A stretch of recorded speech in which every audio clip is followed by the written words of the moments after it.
ஆந்திர மாநிலம் விஜயவாடாவை சேர்ந்த வெங்கடேஸ்வர ராவ் என்பவரது மனைவி அன்னபூரணா.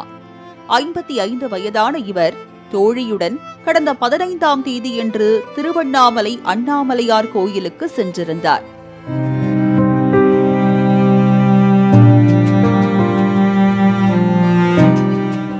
டிசம்பர் 13ஆம் தேதியன்று கார்த்திகை தீப திருநாளை முன்னிட்டு திருவண்ணாமலையில் உள்ள மலை மீது மாலை 6 மணியளவில் மகாதீபம் ஏற்றப்பட்டது.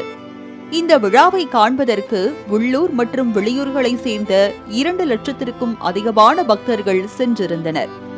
கடந்த 1ஆம் தேதியன்று திருவண்ணாமலையில் நிலச்சரிவு ஏற்பட்டு 7 பேர் உயிரிழந்த சம்பவத்தின் எதிரொலியாக தீப திருநாளன்று மலை ஏறுவதற்கு பக்தர்களுக்கு அனுமதி மறுக்கப்பட்டது.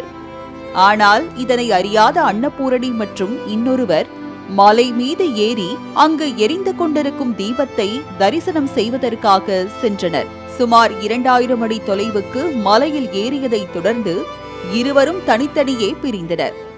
இதில் ஒருவர் உடனடியாக கிரிவல பாதைக்கு வரவே அன்னபூரணி வழி தெரியாமல் மலையிலேயே சிக்கிக் கொண்டார்.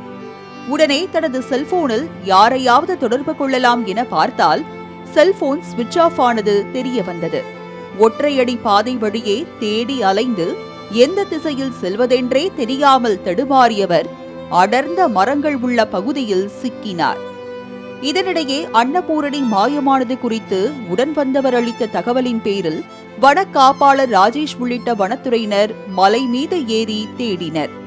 கையில் 1 லிட்டர் தண்ணீர் பாட்டில், இதை தவிர அன்னபூரணிக்கு எதுவும் இல்லை.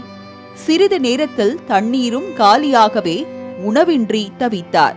கடும் பனிப்பொழிவுக்கு இடையிலும் விஷ ஜந்துக்கள் விலங்குகளால் ஆபத்து ஏற்படுமோ என்ற அச்சத்திலும் துடித்தவர் காப்பாற்ற யாரும் வர மாட்டார்களா என ஏங்கினார். டிசம்பர் 17ஆம் தேதியன்று மாலை சுமார் 6 மணி அளவில் திடீரென மரங்கள் சலசலத்தது.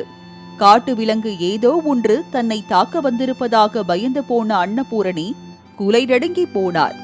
அப்போது பயப்படாதீர்கள், வந்துவிட்டோம் என வன காப்பாளர்கள் கூறவே அன்னபூரணி கண்ணீர் விட்டு அழுதுள்ளார்.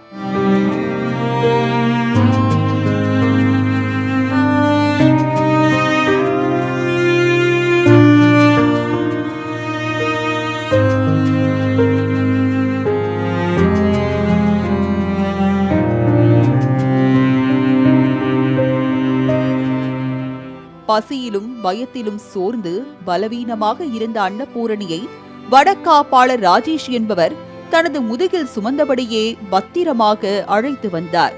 பின்னர் மருத்துவமனையில் அனுமதிக்கப்பட்டு சிகிச்சைக்கு பிறகு அன்னபூரணி உறவினர்களுடன் அனுப்பப்பட்டார். 2688 அடி உயரமுள்ள மலையில் வழி தெரியாமல் சிக்கிய பெண்மணியை கண்டுபிடித்து சரியான நேரத்தில் காப்பாற்றிய வனக்காப்பாளர் ராஜேஷுக்கு அப்பகுதியை சேர்ந்தவர்கள் பாராட்டுகளை தெரிவித்தனர்.